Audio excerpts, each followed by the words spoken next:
আমাদের নবী সাল্লাল্লাহু আলাইহি সাল্লাম যখন দুনিয়ার জমিনে তশরিফ এনেছেন, তখন আল্লাহ রাব্বুল আলামিন এই দুনিয়ার বুকে নিশ্চয়ই একটা জায়গাকে আগে থেকে আল্লাহ তাবারকা ওয়া তাআলা প্রস্তুত করে রেখেছেন তার নবী সাল্লাল্লাহু আলাইহি সাল্লামের আগমনের জায়গা হিসেবে। কারণ আল্লাহর কাছে হঠাৎ করে কোনো কাজ হয় না।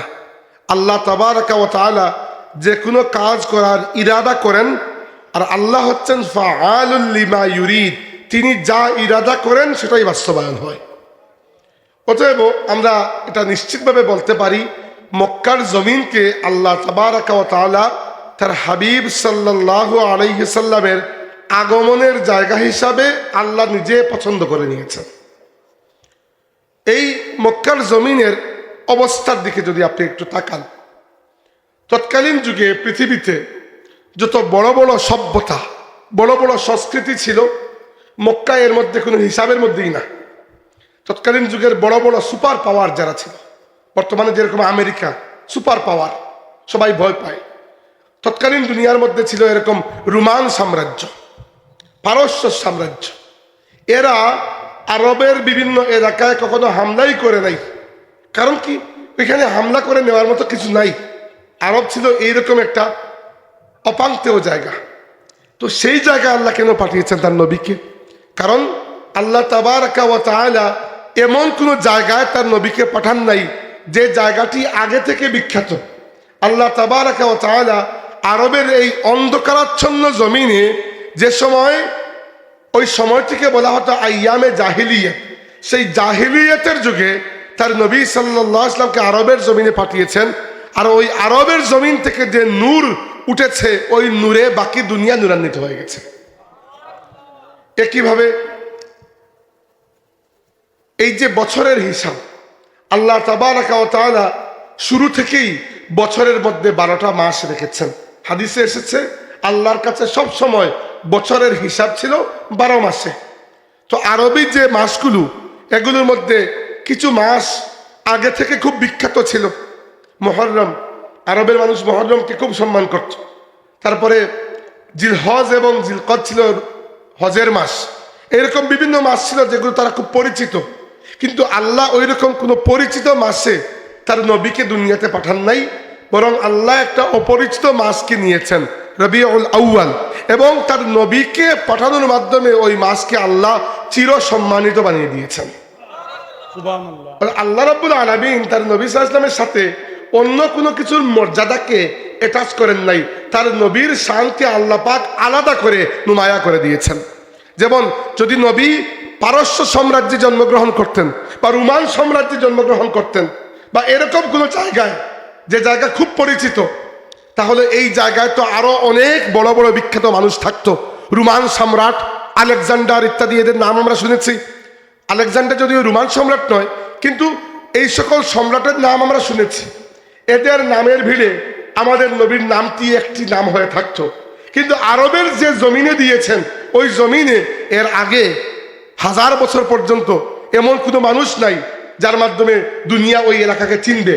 সর্বপ্রথম আমার নবী আমিনার ইয়াতিম সন্তান আমার নবী সাল্লাল্লাহু আলাইহি ওয়াসাল্লামের মাধ্যমে আরবের জমিন দুনিয়ার মধ্যে শ্রেষ্ঠ জমিন হয়ে গেছে। সুবহানাল্লাহ। এটা কি জন্য বললাম? আল্লাহ পাক কোনো একটা কাজ করার জন্য মানুষকে বাছাই করেন, কোনো একটা কাজ করার জন্য জায়গাকে বাছাই করেন। আল্লাহ পাক কাবা শরীফ তৈরি করার আগে ওই কাবা শরীফ কাকে দিয়ে তৈরি করবেন তাকে আল্লাহ প্রস্তুত করেছেন। তিনি হচ্ছেন আমাদের বাবা ইব্রাহিম আলাইহিস সালাম। আর ইব্রাহিম আলাইহিস সালাম যখন খলিলুল্লাহ, আল্লাহর বন্ধু হয়েছেন, বন্ধু হওয়ার হক আদায় করেছেন, যখন আল্লাহ ওই বন্ধুকে দিয়ে কাবা শরীফ নির্মাণ করিয়েছেন। এইরকম দেখেন আল্লাহ রাব্বুল আলামিন আদম আলাইহিস সালামের পরে দুনিয়াতে একটা মানুষই দিয়েছেন যার কোনো পিতা নাই, তিনি হচ্ছেন ঈসা আলাইহিস সালাম। সেই ঈসা আলাইহিস সালাম আল্লাহ রাব্বুল আলামিনের একটা অনেক বড় কারামত যে আল্লাহ ঈসা আলাইহিস সালামকে বিনা পিতায় দুনিয়াতে জন্ম দিয়েছেন। সেই পিতাহীন পুত্রের মাকে আল্লাহ প্রথমে প্রস্তুত করেছেন, হযরত মারিয়ামকে। মারিয়াম আলাইহিস সালাম ছোটকাল থেকেই আল্লাহর এত মাকবুল ওলি ছিলেন যে তিনি যে হুজরায় বসবাস করতেন, যে হুজরার দরজা বাইরে থেকে লাগানো ছিল, ওই হুজরায় আল্লাহ রাব্বুল আলামিন কুদরতে বিভিন্ন ফল ফসল দিয়ে দিতেন ফেরেশতার মাধ্যমে। তো আল্লাহ বিভিন্ন জায়গাকে প্রস্তুত করেন। এই কথা কি জন্য বলছি, দেখেন আমাদের বাংলাদেশের জমিন একবার চিন্তা করে দেখেন, এই জমিনে ইসলাম কিভাবে আসলো? এই জমিনে ইসলাম আসার কথাই নয়। কারণ হচ্ছে আল্লাহ নবীর পরে সাহাবাদের যুগের পরে অন্যান্য যুগের যারা তাবেঈন, এরা যখন ইসলামের দাওয়াত নিয়ে বিভিন্ন জায়গায় বেরিয়েছেন, একটা এলাকা বিজয় করেছেন, পরে এর পরের এলাকা, পরে এর পরের এলাকা, এইভাবে বিজয় অভিযান ছড়িয়ে গেছে। কিন্তু যখন ভারতীয় উপমহাদেশে এসেছেন, যখন ভারতীয় উপমহাদেশ হিন্দু অধ্যুষিত এলাকা, এবং এত একটা জায়গার মধ্যে এত মূর্তি পূজারী মানুষ দুনিয়াতে আর কোন জায়গায় পাবেন? পুরো ভারতীয় উপমহাদেশে। এই ভারতীয় উপমহাদেশে হিন্দু অধ্যুষিত একটা বিশাল ভূমির একেবারে বগলের চিপায়, আমাদের ম্যাপটা দেখবেন, বাংলাদেশের মানচিত্র, 3 দিক থেকে ভারত ঘিরে আছে। এর নিচে ছোট্ট একটা বদ্বীপ হচ্ছে বাংলাদেশ। এই বদ্বীপের দক্ষিণ পাশে বঙ্গোপসাগর, আর বাকি 3 দিকে ইন্ডিয়া। এই জায়গা যেখানে 3 দিকে ইন্ডিয়া ঘিরে আছে, মানে একটা হিন্দু মেজরিটি রাষ্ট্র, আরেক দিকে সাগর, ওই জায়গায় আল্লাহ রাব্বুল আলামিন মুসলিম প্রধান একটা এলাকা, এবং এই দেশে জেনতেন মুসলিমের সংখ্যা নয়, প্রায় 91 থেকে 92% মানুষ মুসলমান বাংলাদেশের। এটা আল্লাহর অনেক বড় একটা ইরাদা। নইলে দেখেন পাকিস্তান মুসলিম প্রধান দেশ, এটা আশ্চর্য কিছু নয়। পাকিস্তানের পরেরটা আফগানিস্তান মুসলমান, এরপরে ইরান মুসলমান, এরপরে যান আপনি ওমান পাবেন, ইয়ামেন, তারপরে বাহরাইন, কাতার, কুয়েত, এই সব দেশ আস্তে আস্তে মুসলিম হয়ে হয়ে ওদিকে গেছে। আটলান্টিক পর্যন্ত, মরক্কো পর্যন্ত পুরো মুসলিম বেল্ট। ওইদিকে ইন্দোনেশিয়া, মালয়েশিয়া, ব্রুনাই, এইগুলো মুসলমান। মধ্যখানে ভারতীয় উপমহাদেশ বিশাল বড় একটা এরিয়া। ওই এরিয়াটা মেজরিটি হিন্দু অধ্যুষিত। এই মেজরিটি হিন্দু অধ্যুষিত এলাকার মধ্যে একটা ছোট্ট জায়গা হচ্ছে বাংলাদেশ, আর ওই জায়গাকে আল্লাহ ইসলামের ভূমি হিসেবে কবুল করে নিয়েছেন। চিন্তা করলে এটা অনেক বড় একটা মুজিজা। আর এই ইসলামের ভূমির জন্য আল্লাহ পাক হযরত শাহজালাল মুজাদ্দিদ ইয়ামানি রাহমাতুল্লাহি আলাইহির মতো মানুষদেরকে কবুল করেছেন, যাদের দাওয়াত, যাদের জিহাদ, যাদের লিল্লাহিয়ত, যাদের রুহানিয়ত, যাদের খেদমত, আল্লাহর দ্বীনের প্রতি যাদের অঙ্গীকারের কারণে, তাদের ঘাম, রক্ত, পরিশ্রমের কারণে আল্লাহর এই জমিনকে আল্লাহ পাক মুসলমানদের ভূমি হিসাবে বানিয়ে দিয়েছেন। এটা এই জন্য বললাম, দেখেন আমাদের অস্তিত্বই একটা অনেক বড় মুজিজা। আমরা ইতিহাসের দিকে তাকালে মনে হয় না কখনো যে আমরা আদৌ মুসলমান হওয়ার কথা ছিল। আজকে হয়তো আপনার নাম থাকতো কোনো একটা রাম, আর আমার নাম কোনো একটা কৃষ্ণ। কারণ এইভাবেই তো ইতিহাসটা এগুচ্ছিল। মধ্যখান থেকে কিভাবে জানি হঠাৎ করে আল্লাহ পাক আপনাকে আব্দুল করিম, আমাকে আব্দুর রহিম বানিয়ে দিয়েছেন। এটা আল্লাহর অনেক বড় নিয়ামত যে আল্লাহ পাক এই জায়গা থেকে মুসলমানদেরকে বের করে এনেছেন। কিন্তু মনে রাখবেন একটা কথা, আল্লাহর কোনো কাজ হিকমত থেকে খালি নয়। প্রত্যেকটা কাজের মধ্যে আল্লাহর হিকমত রয়েছে। আল্লাহ এই জমিনকে, বিশেষ করে এই ভারতীয় উপমহাদেশের জমিনকে আল্লাহ পাক মুসলমানদের জন্য একটা অনেক বড় আবাদ ভূমি বানিয়েছেন। এর কারণ সম্ভবত এটা যে আল্লাহ পাক এই জমিন থেকে পরবর্তীতে অনেক বড় একটা কাজ আঞ্জাম দিয়ে দেবেন ইনশাআল্লাহ। আমরা মনে করি, বিশ্বাস করি, এবং আল্লাহর নবী বলেছেন কিয়ামতের আগে যখন দুনিয়াতে ইমাম মাহদী আলাইহিস সালাম আসবেন, ইমাম মাহদী আলাইহিস সালাম, ইমাম মাহদী কে? আল্লাহর রাসূল বলেছেন যে আমার উম্মতের অবস্থা একদিন করে খারাপ হবে, শুধু খারাপ হবে, শুধু খারাপ হবে। দুনিয়া অন্যায়, অবিচার, অত্যাচারে পরিপূর্ণ হয়ে যাবে। এরপরে আখিরি জামানায় আমার বংশ থেকে, আল্লাহ নবী বলেছেন আমার বংশ থেকে আমার নামে নাম, আমার বাবার নামে তার বাবার নাম, এরকম একজন মানুষ আসবেন। মানে তার নাম হবে মুহাম্মদ ইবনে আব্দুল্লাহ, এবং তার উপাধি হবে আল মাহদী। তিনি আমার উম্মতের মধ্যেই আসবেন, এবং তিনি দুনিয়াকে এমনভাবে ন্যায় নৈতিকতায় পরিপূর্ণ করবেন যেভাবে দুনিয়া এর আগে অন্যায় অবিচারে পরিপূর্ণ হয়ে গিয়েছিল। আর হাদিসে এসেছে ইমাম মাহদী যখন দুনিয়াতে আসবেন, পূর্ব দিক থেকে ইয়াখরুজু নাসুম মিনাল মাশরিকি ইউআত্তিউনা লিল মাহদী, পূর্ব দিক থেকে মানুষ বের হয়ে যাবে এবং ইমাম মাহদী আলাইহিস সালামের হাতে বাইআত করে ইমাম মাহদী আলাইহিস সালামের যে খিলাফত দুনিয়াতে প্রতিষ্ঠা করবে, এইটা আরবের মুসলমানরা নয়, বরং প্রাচ্যের পূর্ব দিকের এই উপমহাদেশের মুসলমানরা এখান থেকে যাবে, তারা গিয়ে ইমাম মাহদির হাতকে শক্তিশালী করে ফেলবে। তো এই যে ভূমি, এই ভূমির প্রতি আমাদের দায়িত্ব আছে। কি জন্য এই কথাগুলো হঠাৎ করে বলছি? মনে হলো এই জন্য যে আমরা দেখেন প্রত্যেকটা বিষয়কে ডিটাচ করে দেই, বিচ্ছিন্ন করে দেই। ওই যে দেখেন 21শে যুব সংঘ, 21, আমি নিশ্চিত এই 21টা এসেছে 21শে ফেব্রুয়ারি থেকে। 21শে ফেব্রুয়ারি আমাদের মাতৃভাষা দিবস, তাই না?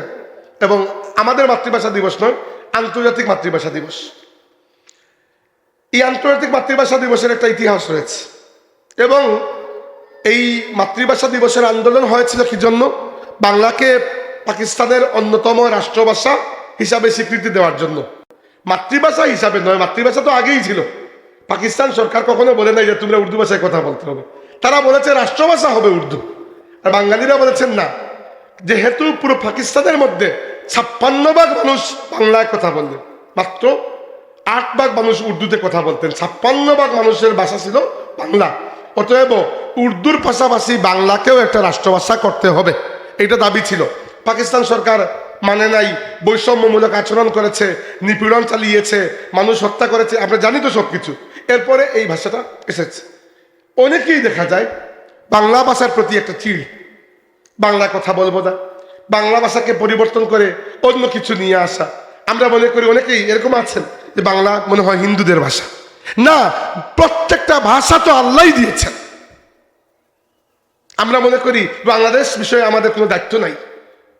বেশিরভাগ মানুষ দেখবেন দুনিয়াতে আমরা আমাদের নিজেদের দায়িত্ব বুঝে নেই না। আমরা মনে করি আমাদের এক পা অলরেডি জান্নাতে আমরা রেজিস্টার করে দিয়েছি, খালি মরবো আর জান্নাতে গিয়ে ঢুকবো। কিন্তু দুনিয়াতেও যে আমাদের দায়িত্ব আছে। আপনার কি মনে হয় আল্লাহ রাব্বুল আলামিন কি আপনাকে এই বাংলার জমিনে একজন মুসলমান মা বাবার করে জন্ম দিয়েছেন? এটা কি আল্লাহর ইরাদা নয়? এটা কি লটারিতে এমনিতে হয়ে গেছে যে কাকতালীয় ভাবে? না, প্রত্যেকটা জিনিস আল্লাহর ইরাদা হয়েছে। আল্লাহ আপনাকে বাংলা ভাষা দিয়েছেন, বাঙালি বানিয়েছেন, বাংলাদেশে জন্ম দিয়েছেন, বাংলাদেশি মা বাবা, এবং এরা মুসলমান। তার মানে হচ্ছে এই বাংলাদেশের জন্য এবং বাংলাদেশে আল্লাহর দিনের জন্য আপনার দায়িত্ব আছে, আছে কি না? আছে। অতএব এই বিষয়গুলো থেকে আলাদা হবেন না যে বাংলাদেশের প্রতি আমার কোনো দায়িত্ব নাই, বাংলা সংস্কৃতির প্রতি আমার কোনো দায়িত্ব নাই। এগুলোর প্রতি দায়িত্ব রয়েছে। এবার আজকে আমরা বাংলার সমাজ নিয়ে, সংস্কৃতি নিয়ে একটু কথা বলতে চাই। এই জন্য এই ভূমিকাটি দিলাম। ভূমিকাটি এজন্য দিয়েছি গুরুত্বের সাথে যে আল্লাহর ইরাদাটা বুঝতে শিখুন। আল্লাহ কোনো কিছু বিনা ইরাদায় করেন না। আল্লাহ রাব্বুল আলামিনের কোনো কাজ এরকম নয় যে হঠাৎ করে হয়ে গেছে। আল্লাহ সব কিছু ইরাদা করে দেন। এজন্য এই সমাজে, যে সমাজে আপনি এসেছেন, সেই সমাজের জন্য আল্লাহ আপনাকে বাছাই করে দিয়েছেন। এবার মনে রাখবেন একটা কথা, আল্লাহর রাসূল সাল্লাল্লাহু আলাইহি ওয়াসাল্লাম আরবের সমাজকে কিরকম সংস্কার করেছেন, এভাবে আমরাও আমাদের সমাজগুলোকে সংস্কার করতে চাই। কারণ দেখেন, এই যে ওয়াজ মাহফিল করা, এইগুলোর অর্থ কি আসলে? মানে ওয়াজ মাহফিলের অর্থ যদি থাকে শুধু নাম চমকানো আর একটু এলাকার মধ্যে নাম শহরত হবে, একটু চাঁদা উঠবে, টাকা পয়সা, পরে সবাই মিলে খেয়ে ফেলবো, এই উদ্দেশ্য নিয়ে তো ওয়াজ মাহফিল হয় না। তো ওয়াজ মাহফিলের যদি সমাজে একটা প্রভাব না পড়ে, ওয়াজ মাহফিলের মাধ্যমে সমাজের কল্যাণে যদি আমরা একটা বার্তা দিতে না পারি, তাহলে এত টাকা খরচ করে ওয়াজ মাহফিলের দরকারটা কি আমাকে বলুন? এই জন্য সমাজের কিছু কুসংস্কার রয়েছে, যেগুলোর বিরুদ্ধে একটা অপারেশন আমাদেরকে সবসময় জারি রাখতে হবে। এবং মনে রাখবেন, অপারেশন আর হোমিওপ্যাথি ওষুধের মধ্যে একটা পার্থক্য আছে। হোমিওপ্যাথি ওষুধ খেলে রোগ কমতে অনেক সময় লাগে, কমে কি না কমে আল্লাহ জানে। হোমিওপ্যাথির উপর আমার এমনিতেই খুব বেশি বিশ্বাস নাই। কিন্তু আপনার যখন মারাত্মক রোগ ধরা পড়বে, যে রোগ সার্জারি ছাড়া ভালো হবে না, সেই রোগের জন্য আপনি খালি হোমিওপ্যাথিকের বড়ি খাচ্ছেন, তো লাভ তো হবে না। এই রোগের জন্য সার্জারি করতে হবে। সার্জারি করলে একটু ব্যথা পাওয়া যাবে, একটু রক্ত বের হবে। তাই আজকে আমার দুই একটা কথা শুনে হয়তো কারো কারো একটু মন খারাপ হতে পারে, হয়ে যাক। কিন্তু আমরা সবাই মিলে যদি চেষ্টা করি, আমাদের সমাজের কিছু না কিছু কল্যাণ আমরা করতে পারবো ইনশাআল্লাহ। দেখেন, রাসূল সাল্লাল্লাহু আলাইহি ওয়াসাল্লামের জীবন থেকে আমরা উদাহরণ নেব। আল্লাহর নবী সাল্লাল্লাহু আলাইহি ওয়াসাল্লামের জীবনটা শুরু হয়েছিল ইয়তীম অবস্থায়, একেবারে সূচনা। তিনি জন্মের পরে চোখ খুলে তার বাবাকে কখনো দেখেন নাই। তিনি যখন তার মায়ের পেটে, যখন তার বাবা ইন্তেকাল করেছেন, আমাদের নবী ইসলামের বাবার নাম হচ্ছে আব্দুল্লাহ ইবনে আব্দুল মুত্তালিব, ইন্তেকাল করেছেন। জন্মের 6 বছর পরে আমাদের নবী সাল্লাল্লাহু আলাইহি ওয়াসাল্লাম আবার ইয়েতিম হয়েছেন, তার মা আমিনা ইন্তেকাল করেছেন। এরপরে আল্লাহর রাসূলের লালন পালন করার দায়িত্ব তার দাদার হাতে গিয়েছে। মাত্র 2 বছর পরে তার দাদা আব্দুল মুত্তালিব ইন্তেকাল করেছেন। অর্থাৎ আমাদের নবী একবার নয় 3 বার ইয়েতিম হয়েছেন, অভিভাবক হারা হয়েছেন 3 বার। এরপরে আমাদের নবীর দায়িত্ব গেছে তার চাচা আবু তালিবের হাতে। আবু তালিব অনেক দরিদ্র ছিলেন, কিন্তু আল্লাহর রসুলকে খুব বেশি মহব্বত করতেন। এবং আবু তালিবের স্ত্রী ফাতিমা বিনতে আসাদ, আল্লাহর রসুলের চাচি, তিনিও আল্লাহর নবীকে খুব মহব্বত করতেন। কিন্তু মহব্বত দিয়ে কি হবে? মহব্বত তো করতেন ঠিক আছে, কিন্তু সেই মহব্বতের মধ্যে দারিদ্র তো সময় সময় সে জানান দিত যে আমিও দুনিয়াতে আছি। দারিদ্র থাকলে মহব্বত করলে অনেক চাহিদা মেটানো যায় না। এজন্য আল্লাহর নবী সাল্লাল্লাহু আলাইহি ওয়াসাল্লাম নিজে বলেছেন, আমি কিছু টাকা পয়সার বিনিময়ে মেষ চড়িয়ে দিতাম, এবং এই মেষ চড়িয়ে চাচার সংসারে আল্লাহর রাসূল যোগান দিয়ে দিতেন। সমাজ সংস্কারের বিষয়টা আমি পরে আনছি, শুধু কিছু উদাহরণ মাথায় রাখুন। এখন আল্লাহর নবী সাল্লাল্লাহু আলাইহি ওয়াসাল্লাম এরপরে বিয়ে করলেন, এবং বিয়ে করলেন আরবের ধনাঢ্য একজন মহিলাকে। তিনি হচ্ছেন খাদিজা বিনতে খুয়াইলিদ রাদিয়াল্লাহু আনহা। তাকে বলা হতো সাইয়্যিদাতু নিসাইল কুরাইশ, কুরাইশদের প্রিন্সেস, রাজকুমারী। ধনে, রূপে, আখলাকে, সব দিক থেকে আরবের শ্রেষ্ঠ রমণী, এটা কিন্তু সন্দেহ নাই। তার সাথে বিয়ে হলো, এবং প্রথমবার আল্লাহ নবী সাল্লাল্লাহু আলাইহি ওয়াসাল্লামের পরিবারের মধ্যে সম্পদ আসলো খাদিজার মাধ্যমে। এরপরে ওই সম্পদ আল্লাহ নবী সাল্লাল্লাহু আলাইহি ওয়াসাল্লাম ব্যয় করতে লাগলেন মানুষের কল্যাণে। কিন্তু মানুষের কল্যাণে সম্পদ ব্যয় করা সেটা এক বিষয়, কিন্তু সমাজের মধ্যে আসল খারাপ জিনিস বাকি রেখে আপনি খালি টাকা খরচ করে বেড়াচ্ছেন, এটা তো সমাজের কোনো সংস্কার হবে না। আল্লাহ রাসূল চিন্তা করলেন যে এই সমাজের মূল সমস্যা কোন জায়গায়। চিন্তা করলেন যে এই সমাজের মূল সমস্যা হচ্ছে মানুষকে মানুষের কদরটা দিতে চায় না। এটাই হচ্ছে আসল সমস্যা। আর এই সমস্যার কারণ কি? এই সমস্যার কারণ হচ্ছে মানুষ তার অন্য ভাইকে আল্লাহর বান্দা হিসাবে এক বরাবর মনে করে না। আর এই মূর্তি পূজা যে করে, মানুষ নিজের বানানো মূর্তিগুলোর পূজা করে, এইগুলো মানুষের মধ্যে একটা ভেদাভেদ সৃষ্টি করে রেখেছে। এই যে বিষয়টা, যদি সবাই নিজেকে এক আল্লাহর বান্দা মেনে নিত, তাহলে এদের মধ্যে আর কোনো পার্থক্য থাকতো না। রাসূল সাল্লাল্লাহু আলাইহি ওয়াসাল্লাম এটাই চিন্তা করতেন বসে বসে। এবং অনেক সময় এরকম হতো, লোকালয় ছেড়ে তিনি চলে যেতেন অনেক দূরের একটা এলাকায়। মক্কা শরীফ থেকে বেশ দূরে একটা পাহাড় ছিল, যে পাহাড়ের বর্তমান নাম হচ্ছে জাবালে নূর। ওই পাহাড়ের মধ্যে একটা গুহা আছে, হেরা গুহা। ওইখানে বসে তিনি চিন্তা করতেন যে এই সমাজকে কিভাবে ঠিক করা যায়। আরবের সমাজের কত সমস্যা চিন্তা করুন। 1 নম্বর সমস্যা হচ্ছে যে আরবের মানুষ ইব্রাহিম আলাইহিস সালামের আওলাদ। এই আরবের মক্কা ভূমিতে ইব্রাহিম আলাইহিস সালাম 4.5 থেকে 5,000 বছর আগে কাবা শরীফ নির্মাণ করেছিলেন এক আল্লাহর ইবাদতের ঘর হিসাবে। অথচ এই ইব্রাহিমের আওলাদদের মধ্যে এমন শিরিক প্রবেশ করেছিল যে তারা কাবা শরীফ এবং এর আশেপাশে 360টা মূর্তি সাজিয়ে ওগুলোর পূজা করত। এই হচ্ছে প্রধান সমস্যা। 2 নম্বর সমস্যা, মানুষের মধ্যে মানুষকে দাম দেওয়ার প্রবণতা নাই। মানুষ মানুষকে গোলাম বানিয়ে ফেলতো, মানুষ মানুষকে বিক্রি করত, একজন আরেকজনকে কিনতো। একজন ছিল মালিক, আরেকজন ছিল কৃতদাস। আরেক সমস্যা হচ্ছে সমাজে ধন ছাড়া, টাকা পয়সা ছাড়া মানুষের কোনো কদর ছিল না। আরেকটা সমস্যা হচ্ছে মানুষের মধ্যে রঙের ভিত্তিতে, এলাকার ভিত্তিতে, জাতীয়তা, গোত্র, সবকিছুর ভিত্তিতে একটা পার্থক্য ছিল। প্রচন্ড একটা বৈষম্য সমাজের মধ্যে দেখা যেত। তারপরে নারীদের প্রতি খারাপ আচরণ ছিল। আরবরা নারীদের প্রতি এত খারাপ আচরণ করত, এবং এর সর্বশেষ সীমা হচ্ছে আরবের কোনো কোনো গোত্রের নিয়ম ছিল, নারী শিশু জন্ম নিলে এরা জীবন্ত কবর পর্যন্ত দিয়ে দিত। নাউজুবিল্লাহ। তো দেখেন, এই সমাজকে ঠিক করা এটা কি সহজ বিষয়? দেখেন, রাসূল সাল্লাল্লাহু আলাইহি ওয়াসাল্লাম এই সমাজকে ঠিক করা দায়িত্ব নিয়েছিলেন, এই সমাজকে। এবং এই সমাজকে তিনি কতটুকু ঠিক করতে পেরেছিলেন আমি তো বিস্তারিত আর বলবো না, শুধু একটা উদাহরণ বলি। ইংল্যান্ডের একজন বিখ্যাত লেখক আছেন, তার নাম হচ্ছে H.G. ওয়েলস। তিনি ইংল্যান্ডের সাবেক প্রধানমন্ত্রী উইনস্টন চার্চিলের বন্ধু, অনেক বড় একজন লেখক, এবং তিনি ইসলামের কঠোর সমালোচনা করেছেন। ওই লেখক ইসলামের একজন সমালোচক, আল্লাহর রাসূলের সমালোচনা পর্যন্ত করেছেন তিনি। কিন্তু যে জায়গায় তিনি আল্লাহর নবীর বিদায় হজ নিয়ে আলোচনা করেছেন, ওই জায়গায় ওই লেখক বিদায় হজে আল্লাহর রসুলের একটা খুতবার একটা অংশ তুলে ধরেছেন এবং তুলে ধরে আল্লাহর নবীর ব্যাপারে তার নিজের রায় দিয়েছেন।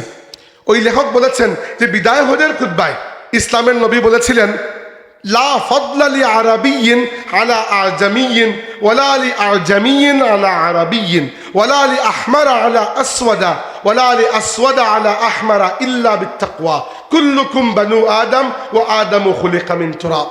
আল্লাহ নবী বলেছেন, শুনে রাখো, কোনো কালো ব্যক্তির মর্যাদা নাই কোনো ফর্সা ব্যক্তির উপরে, আর কোনো ফর্সা ব্যক্তিরও আলাদা কোনো মর্যাদা নাই কোনো কালো ব্যক্তির উপরে, কোনো আরবি ব্যক্তির আলাদা কোনো ফজিলত নাই কোনো অনারবি ব্যক্তির উপরে, আর কোনো অনারবি ব্যক্তির আলাদা কোনো মর্যাদা নাই কোনো আরবি ব্যক্তির উপরে। কুল্লুকুম বানু আদম, তোমরা প্রত্যেকেই আদম সন্তান, ও আদামু খুলিকা মিন তুরাব, আর আদমকে আল্লাহ মাটি দিয়ে সৃষ্টি করেছেন। এই কথা বলার পরে ওই লেখক তার নিজের রায় দিয়েছেন, বলেছেন, তার বইয়ের নাম হচ্ছে a concise history of the world.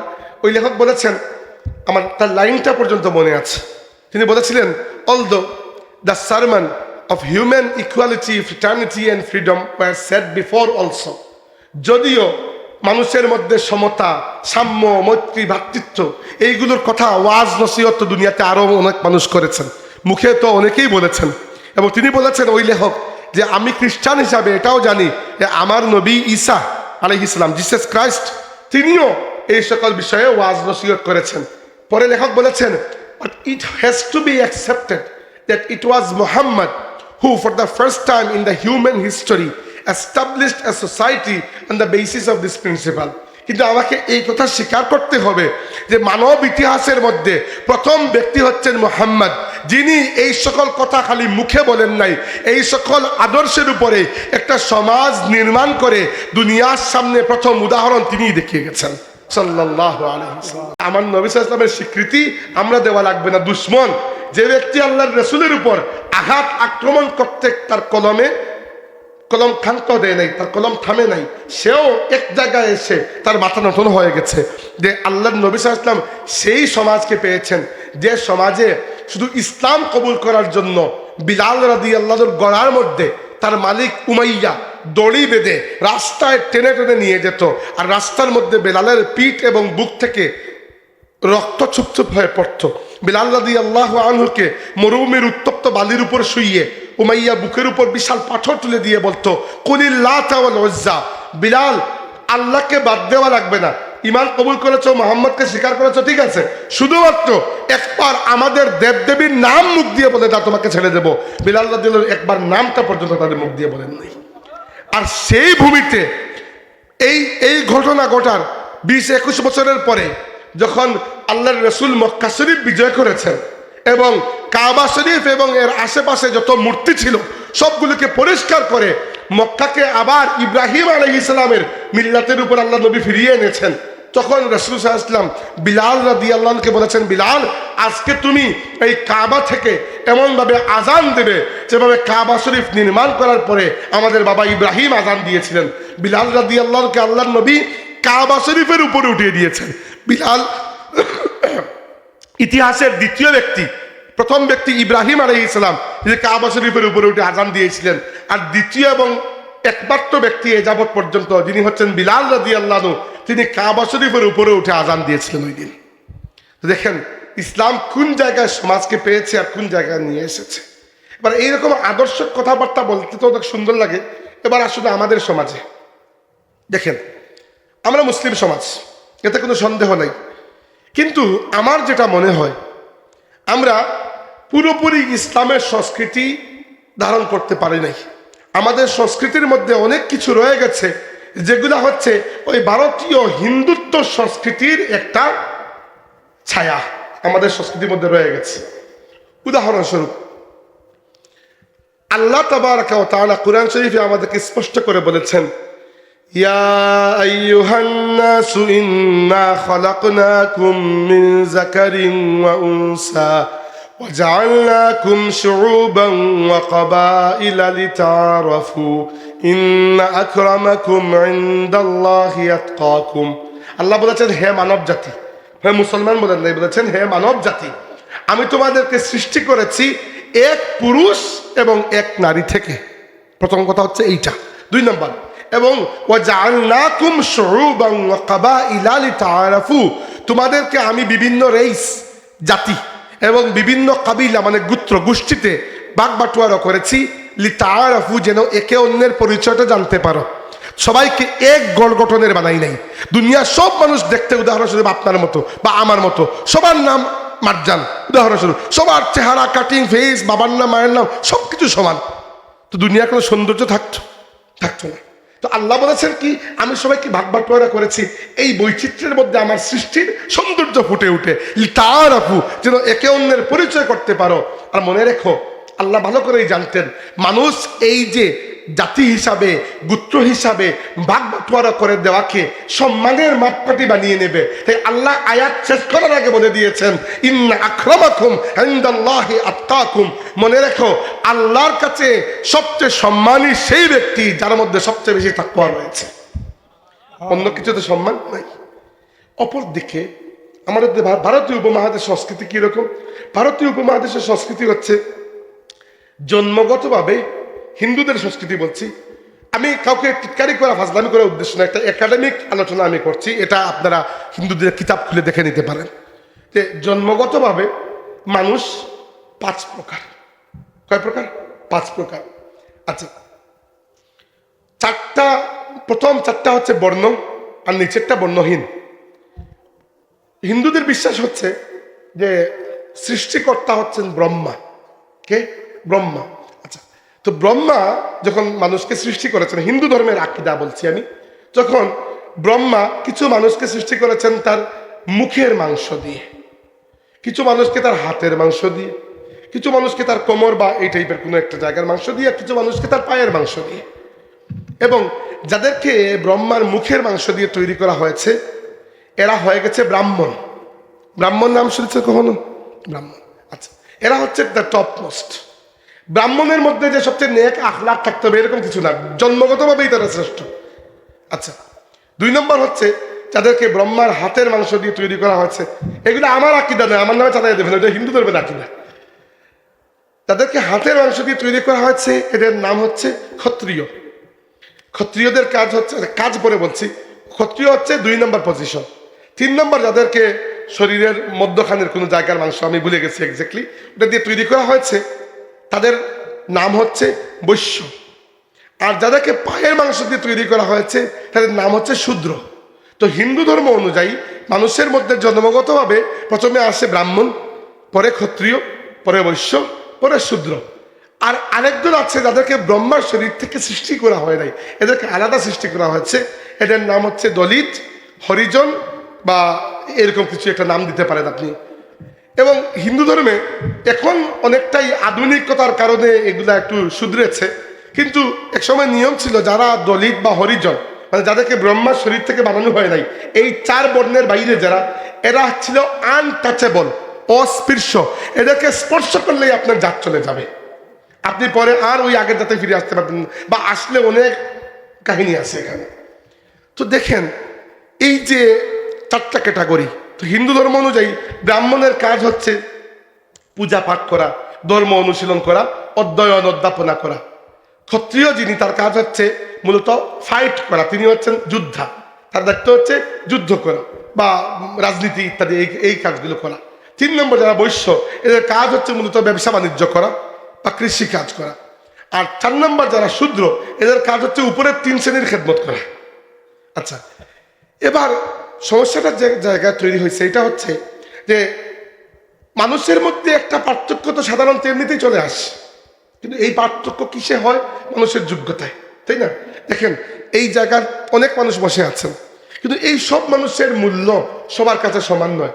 আপনার কাছেও এই সবার মধ্যে কাউ না কাউকে অন্যদের চাইতে ভালো মনে হয়, কিন্তু এগুলো এজন্য নয় যে তিনি ব্রাহ্মণ, এজন্য যে তার আখলাক ভালো, এজন্য যে তিনি সিনিয়র, তার জ্ঞান রয়েছে বা এইরকম কোনো একটা কোয়ালিটির কারণে।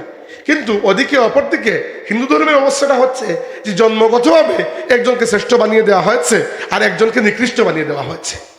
এই যে একটা বিষয়, এটা আমাদের মুসলিম সমাজেও প্রকাশ করেছে, এবং আমাদের মুসলিম সমাজেও এইগুলো নিয়ে ভয়ঙ্কর পরিমাণ ভেদাভেদ দেখা যায়। দেখা যায় কিনা আমাকে বলুন? দেখা যায়। এবার মনে রাখবেন একটা কথা, আল্লাহ তাবারাকা ওয়া তাআলা মানুষকে যে জাতির মধ্যে সৃষ্টি করেছেন, যে গোত্রের মধ্যে সৃষ্টি করেছেন, ওই জাতি বা ওই গোত্রের নাম নিতে কোনো সমস্যা নয়, বরং এটা সুন্নত। রাসূলুল্লাহ সাল্লাল্লাহু আলাইহি ওয়াসাল্লামের নাম মুবারক আমাদের কিতাবের মধ্যে, উদাহরণস্বরূপ সহিহ বুখারী শরীফের মধ্যে যে অধ্যায়ে বদরি সাহাবীদের, যারা বদর যুদ্ধে অংশগ্রহণ করেছেন, এদের নাম ইমাম বুখারী তালিকাবদ্ধ করেছেন। প্রথম নামটি লিখেছেন আমাদের নবী সাল্লাল্লাহু আলাইহি ওয়াসাল্লামের নাম মুবারক, আর ওই নামটি এভাবে লেখা, আন নবিয়্যু মুহাম্মদ ইবনে আবদুল্লাহিল হাশিমি সাল্লাল্লাহু আলাইহি ওয়াসাল্লাম। অর্থাৎ আমাদের নবীর নাম লেখা হয়েছে মুহাম্মদ ইবনে আবদুল্লাহ আল হাশিমি। এই হাশিমি কি? আল্লাহর রসুলের গোত্রীয় পরিচয়। তিনি কুরাইশ বংশের বনু হাসিম গোত্রের একজন মানুষ ছিলেন, বা বনু হাসিম গোত্রে তার জন্মগ্রহণ তিনি করেছেন। অথবা এরকম হতে পারে এলাকা ভিত্তিক নিসবত, মানুষ যে এলাকায় জন্মগ্রহণ করে ওই এলাকার নামও অনেক সময় সাথে লাগিয়ে দেওয়া হয়। যেমন আমরা বলি ইমাম বুখারী, বুখারী শরীফের সংকলক ইমাম বুখারী, যদিও তার নাম তো আর ইমাম বুখারী নয়, তার নাম হচ্ছে আবু আবদুল্লাহ মুহাম্মদ ইবনে ইসমাইল ইবনে ইব্রাহিম ইবনে মুগীরা ইবনে বারদিসবা, এইটা হচ্ছে তার নাম। বুখারা এলাকায় তিনি জন্মগ্রহণ করেছেন বলে তার নাম হয়ে গেছে বুখারী। এই জন্য রাসূলুল্লাহ আসলামকে আমরা অনেক সময় রাসূলে আরবি বলি, আরবের রাসূল অনেক সময় বলে দিই আমরা, এটা কোনো অপরাধ নয়। সো আপনার নামের সাথে যদি আপনার বাবার নাম, আপনার দাদার নাম, আপনার বংশের নাম, আপনার এলাকার নাম লাগানো থাকে, এটা তো কোনো সমস্যা নয়, বরং এটা সুন্নত, সাহাবীদেরও ছিল। উদাহরণ দিচ্ছি, ধরেন আমার নামের সাথে আপনারা লাগিয়েছেন মার্জার আহমদ চৌধুরী ফুলতুলি, উদাহরণ দিচ্ছি, সাহেব লাগিয়েছেন সাহেব বাদ। এবার এই যে ধরেন আমার প্রথম নাম হচ্ছে মার্জান, এবং আমার পুরো নাম যদি আমি বলি, শুধু নাম, সেটা হচ্ছে মার্জান আহমদ। চৌধুরী কি? বংশীয় উপাধি। ফুলতলি কি? এলাকা ভিত্তিক, আমার এলাকা বোঝানোর জন্য আপনি লিখেছেন। এতটুকুতে কোনো সমস্যা নেই। সমস্যা কোন জায়গায়? সমস্যা হচ্ছে আপনি যদি মনে করেন দুনিয়ার অন্য মানুষেরা জন্মগতভাবে আপনার চাইতে নিকৃষ্ট, এই জায়গায় সমস্যা, বুঝতে পেরেছেন? তো আমাদের মুসলমানদের মধ্যে এইটা আছে কিনা? অনেকের মধ্যে আছে। অনেকে মনে করেন জন্মগতভাবে আমরা শ্রেষ্ঠ আর বাকিরা নিকৃষ্ট। এইটা কখনো মনে করবেন না। রাসূলুল্লাহ সাল্লাল্লাহু আলাইহি ওয়াসাল্লাম বিদায় হজের খুতবা নিজে বলেছেন যে আলা কুল্লু শাইইন মিন আমরিল জাহিলিয়াতি তাহতা কাদামাইয়া মাউদু, যে জাহিলি যুগের যত প্রথা আছে, একজন আরেকজন থেকে বড়, একজন আরেকজন থেকে কমজোর, এই যে জাহিলি যুগের যে কৌলিন্য আছে, এইগুলোকে আজকে আমি আমার পায়ের নিচে পিষে গেলাম। সুবহানাল্লাহ। সেই সমাজে বসে এটা বলা কত বড় একটা কথা। তাই আমাদের সমাজের মধ্য থেকে এই ভেদাভেদ আমাদেরকে দূর করা উচিত কিনা? আপনি নিজেকে নিজের জায়গায় শ্রেষ্ঠ করে তুলুন, এতে কোনো সমস্যা নয়। সমস্যা একটাই, সেটা হচ্ছে মানুষকে নিকৃষ্ট মনে করা। রাসূল সাল্লাল্লাহু আলাইহি ওয়াসাল্লাম বলেছেন, লা ইয়াদখুলুল জান্নাতা মান কানা ফি কলবিহি মিসকাল যাররাতিন মিন কিবর, যে ব্যক্তির অন্তরের মধ্যে রাই পরিমাণ, একেবারে দানা পরিমাণ অহংকার রয়েছে, সে জান্নাতে প্রবেশ করবে না। সাহাবীরা ভয় পেয়ে গেলেন, ইয়া রাসূলুল্লাহ, আমরা তো অনেক সময় ভালো কাপড় চোপড় পরে ফেলি, ভালো জুতা, ভালো খাবার খাইয়ে ফেলি, এগুলা কি অহংকার? আল্লাহ নবী বলেন, না, ইন্নাল্লাহা জামিলুন ইউহিব্বুল জামাল, আল্লাহ নিজে সুন্দর এবং তিনি সৌন্দর্যকে পছন্দ করেন। সুবহানাল্লাহ। তাহলে অহংকার কি? আল্লাহ নবী বলেন অহংকার হচ্ছে দুইটা জিনিসের নাম। একটা হচ্ছে বাতরুল হাক্কি, এটা হচ্ছে গামতুন নাস। বাতরুল হাক্কি হচ্ছে জেনে শুনে সত্যকে অস্বীকার করা। আপনি জানেন আমি যে কথা বলছি হক বলছি, উদাহরণ দিচ্ছি, তবুও আপনি অস্বীকার করছেন। কি জন্য? কারণ তোমার কথা মানলে তুমি আমার থেকে বড় হয়ে যাবে। আছে না এরকম প্রবণতা? অনেক সময় আছে। মদিনার ইহুদিরা, মক্কার মুশরিকরা অনেকেই আল্লাহর নবীকে এমনভাবে চিনত যে মুহাম্মদ সাল্লাল্লাহু আলাইহি ওয়াসাল্লাম জীবনেও মিথ্যা বলেন না, তবুও মানে না, এর জন্য যে নবীকে মানলে নবী আমার থেকে বড় হয়ে যাবে। এটাই ছিল তাদের মূল কারণ। বিশেষ করে মক্কার সবচেয়ে বড় জ্ঞানী, ধনী এবং সম্মানী মানুষ ছিল ওয়ালিদ ইবনুল মুগীরা, খালিদ ইবনে ওয়ালিদের বাবা। খালিদ ইবনে ওয়ালিদের বাবা অনেক জ্ঞানী একজন মানুষ।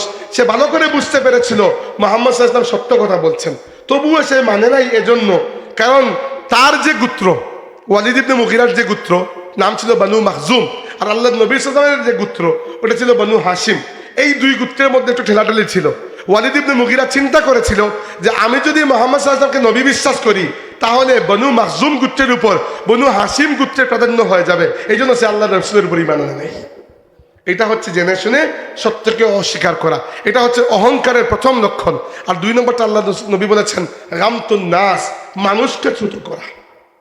এজন্য কখনোই মানুষের মনে কোনো কিছু নিয়ে আঘাত দেওয়ার আগে চিন্তা করবেন একবার যে আপনি মানুষকে যদি ছোট করেন, আল্লাহ নবী সাল্লাল্লাহু আলাইহি ওয়াসাল্লাম জিজ্ঞেস করেছেন সাহাবীদেরকে যে এই তোমরা কি জানো মানিল মুফলিস? মুফলিস কে? মুফলিস হচ্ছে আরবি একটা টার্ম। আল্লাহ নবী জিজ্ঞেস করেছেন যে আতাদরুনা মানিল মুফলিস, তোমরা কি জানো মুফলিস কাকে বলে? সাহাবীরা বলেছেন ইয়া রাসূলুল্লাহ মান লাইসা লাহু দিনারান ওয়ালা দিরহামা। মুফলিস হচ্ছে সেই ব্যক্তি যে এত দরিদ্র যার একটা টাকাও নাই, একটা পয়সাও নাই। আল্লাহ নবী বলেছেন না, সে মুফলিস নয়। আমার উম্মতের মধ্যে মুফলিস হচ্ছে সেই ব্যক্তি যে কিয়ামতের দিন অনেক বেশি নেকি, অনেক বেশি নেক আমল নিয়ে আল্লাহর সামনে হাজির হবে, কিন্তু দুনিয়াতে মানুষের মনে কথা দিয়ে বা কোনো কাজ দিয়ে কষ্ট দিয়ে এসেছে।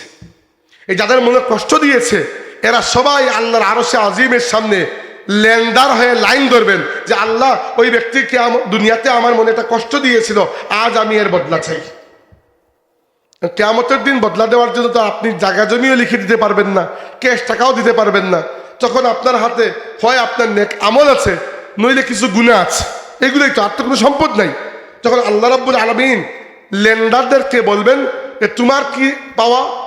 ওই লেন্ডার হয়তো বলবে আল্লাহ, একদিন বাজারে হাঁটছিলাম, ওই মানুষটা আমাকে খারাপ একটা ভাষায় গালি দিয়েছে বা কিছু একটা বলেছে, তার প্রভাব ছিল সমাজে, আমি ভয়ে কিছু বলতে পারি নাই।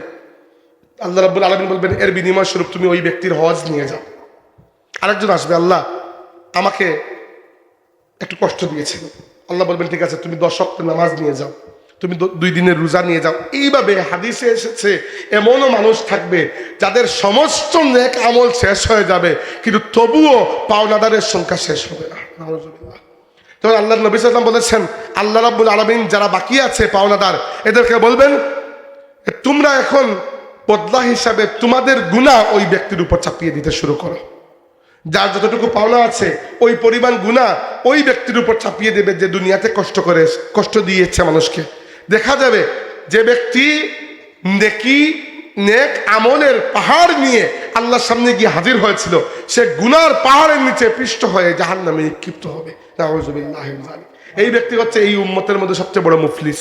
তাই দয়া করে কখনো এইরকম কোনো বিষয়ে মানুষের মনে কষ্ট দেবেন না, যে আপনি নিজেকে বড় মনে করে অন্যকে ছোট মনে করা, এটা কখনো করবেন না। সবসময় মনে রাখবেন যে আমরা হচ্ছি আদম এবং হাওয়া আলাইহিস সালামের আওলাদ। আল্লাহ বলেছেন ইন্নামাল মুমিনুনা ইখওয়া, মুমিনরা পরস্পর ভাই ভাই। আল্লাহ যে আপনাকে বাঙালি বানিয়েছেন, আরেকজনকে বানিয়েছেন জার্মান, আরেকজনকে বানিয়েছেন ইংরেজ, আরেকজনকে বানিয়েছেন আরব, সেমেটিক, নন সেমেটিক, এই সেই কত কিছু রেইস আছে দুনিয়াতে, জাতি। এই জাতিগুলা একটা আরেকটার থেকে শ্রেষ্ঠ নয়, বরং শ্রেষ্ঠ হতে পারে নিজের কাজ দিয়ে, নিজের আখলাক দিয়ে, তাই না? আপনি একজন বড় বাপের সন্তান হিসাবে অটোমেটিক্যালি আপনি তো বড় হয়ে যাচ্ছেন না।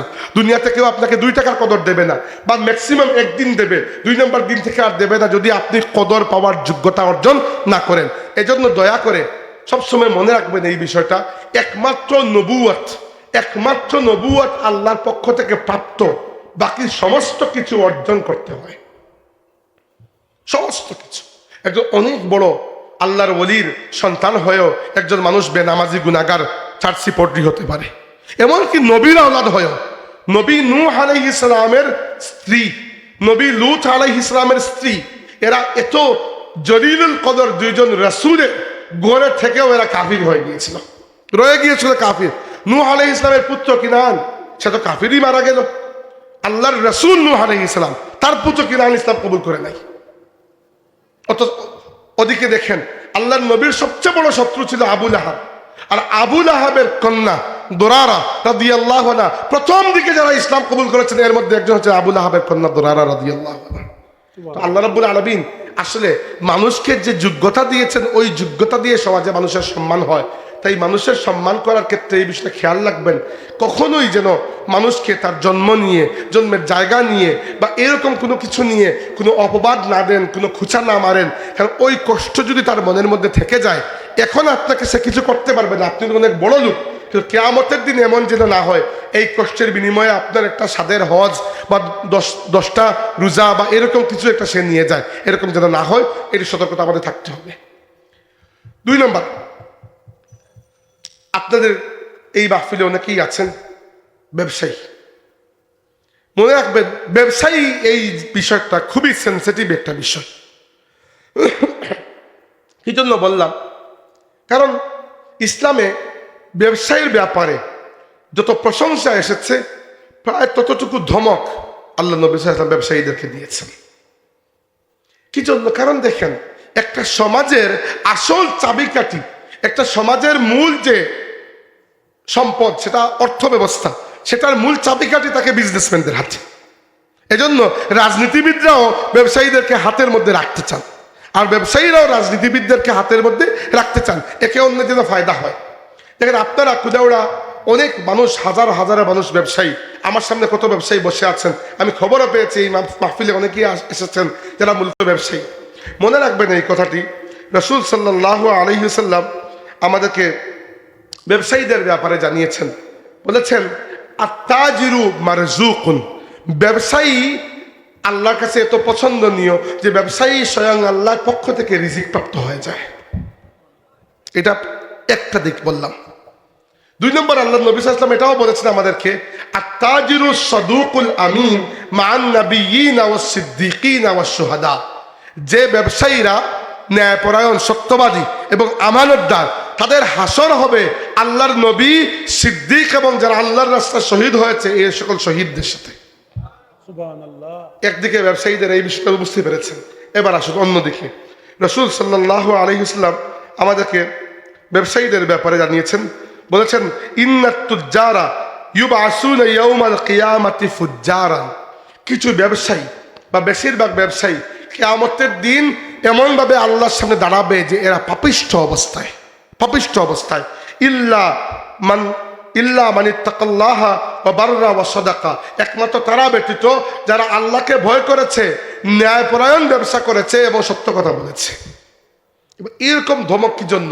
যে ব্যবসায়ীরা কিয়ামতের দিন পাপিষ্ঠ হয়ে আল্লাহর সামনে দাঁড়াবে।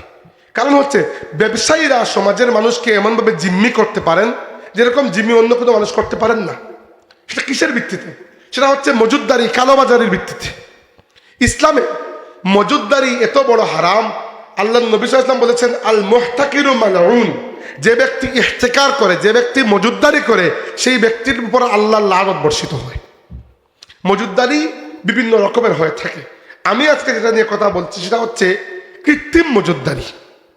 ধরেন আপনি একটা মোবাইলের দোকানদার, আপনার মোবাইলের অ্যাক্সেসরিজের দোকান রয়েছে, তো আপনি ঢাকায় যান, প্রত্যেক মাসে মোবাইলের জন্য সামান কিনে নিয়ে আসেন এবং বিক্রি করেন। হঠাৎ করে আপনি চিন্তা করে দিলেন যে আমি এখন আর মোবাইলের আমার যে পার্টসগুলো আছে এগুলো আর বিক্রি করবো না, বন্ধ করে দিলেন ব্যবসা। অথবা আপনার কাছে স্টক আছে তবুও আপনি বিক্রি করতে রাজি নয়। তাতে সমাজের খুব বেশি পার্থক্য হবে না, কারণ মোবাইলের অ্যাক্সেসরিজ যদি 2 দিনে মানুষ না কিনে কেউ তার মারা যাচ্ছে না।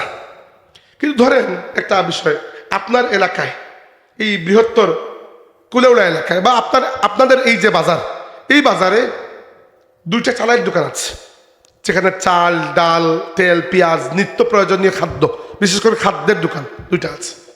এবার এই 2জন ব্যবসায়ী হঠাৎ করে তাদের মধ্যে একটা সিন্ডিকেট হয়ে গেল, একটা পরামর্শ করলেন, করে তারা বললেন যে আমরা আগামী 1 সপ্তাহ আর কোনো তেল, চাল, ডাল, পেঁয়াজ এগুলো বিক্রি করবো না।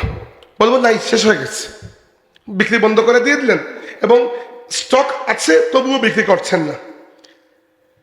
এবার এই সময়ের মধ্যে কি হবে জানেন? এই সময়ের মধ্যে যেহেতু বিক্রি হচ্ছে না, পড়ে যাবে আকাল এবং সাথে সাথে খবর রটিয়ে যাবে যে জিনিসগুলো বাজার থেকে উধাও হয়ে গেছে, নাই, এবং ওই জিনিসগুলোর দাম বেড়ে যাবে। যেটা দাম ছিল 50 টাকা সেটা দাম হয়ে যাবে 250 টাকা। এই যে মধ্যখানে মানুষ কষ্ট পেল, দামটা বেড়ে গেল, এরপরে ওই 2জন ব্যবসায়ী ওই বেশি দামে ওই খাবারটা বিক্রি করবেন। এই যে কৃত্রিম একটা সংকট তৈরি করে মুসলমানদেরকে কষ্ট দেওয়া হলো, বিশেষ করে তাদের খাদ্যের ব্যাপারে। আল্লাহ নবী সাল্লাল্লাহু আলাইহি ওয়াসাল্লাম বলেছেন মান ইহতাকারা আলাল মুসলিমি তুআমান দারাবাহুল্লাহু বিল জুজামি ওয়াল ইফলাস, যে ব্যবসায়ী মুসলমানদের খাদ্যদ্রব্য মজুত করে আটকে রেখে মুসলমানদেরকে কষ্ট দেয়, আল্লাহ পাক ওই ব্যক্তির প্রতি কুষ্ঠরোগ এবং চিরস্থায়ী দারিদ্র্যকে তার নসিবের মধ্যে লিখে নেবেন। বুঝতে পেরেছেন বিষয়টা? এজন্য আমি সতর্ক করলাম, রমজান মাস আসলেই আমাদের সমাজে, আমাদের বাজারগুলোতে ব্যবসায়ীদের মধ্যে সিন্ডিকেট, এবং এমন সিন্ডিকেট যেগুলো সরকারও ভাঙতে পারে না, এবং এর মাধ্যমে খাদ্যের দাম দর বাড়িয়ে দেওয়া হয়। প্রত্যেক বছর রমজানে বাংলাদেশে খাদ্যের দাম বাড়িয়ে দেওয়া হয়, এটা উচিত নয়। যদি নর্মালি খাদ্যের জোগান কম থাকে দাম বাড়ে, এতে আপনার কিছু করার নেই, কারণ এটা হচ্ছে ফ্রি মার্কেট, বাজারটা খোলা বাজার। কিন্তু যদি কৃত্রিমভাবে সিন্ডিকেট করে মুসলমানদেরকে কষ্ট দিয়ে তাদের নিত্য প্রয়োজনীয় খাদ্যকে আপনি আটকে রেখে দাম বাড়িয়ে কষ্ট দেন, আল্লাহ নবী বলেছেন দারাবাহুল্লাহু বিল জুজামি ওয়াল ইফলাস, আল্লাহ পাক ওই ব্যবসায়ীদের উপর কুষ্ঠরোগ এবং ইফলাস, মুফলিসি, দারিদ্র, চিরস্থায়ী কাঙ্গালি দারিদ্রকে আল্লাহ পাক ওর নসিবের মধ্যে লিখে দেবেন। নাউজুবিল্লাহ। জি জি, অবশ্যই অবশ্যই।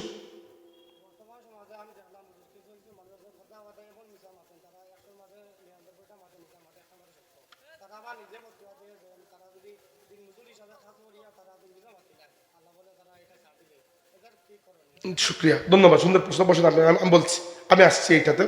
আচ্ছা, ব্যবসায়ীদের বিষয়টা বুঝতে পেরেছি, আমি একটা একটা করে যেতে চাচ্ছি। একটা সামাজিক বললাম, এটা হচ্ছে আমাদের মধ্যে যে ভেদাভেদ, একটা বললাম অর্থনৈতিক। এবার আসুন আমার ভাইয়ের বিষয়টা, ভালো বলেছেন। দেখেন একটা বিষয়, কোরআন শরীফে আল্লাহ পাক খুব পরিষ্কার করে বলেছেন, ইয়া আইয়ুহাল্লাযীনা আমানুত্তাকুল্লাহা ওয়া কুলু কাওলান সাদীদা, হে ঈমানদাররা তোমরা তাকওয়া অর্জন করো এবং সত্য কথা বলো। রাসূলুল্লাহ সাল্লাল্লাহু আলাইহি ইসলাম আমাদেরকে জানিয়েছেন যে একজন মানুষ যখন সত্য কথা বলে, সত্যের উপর চলে, এক সময় আল্লাহর কাছে সত্যবাদী হিসাবে তার নাম লেখা হয়ে যায়।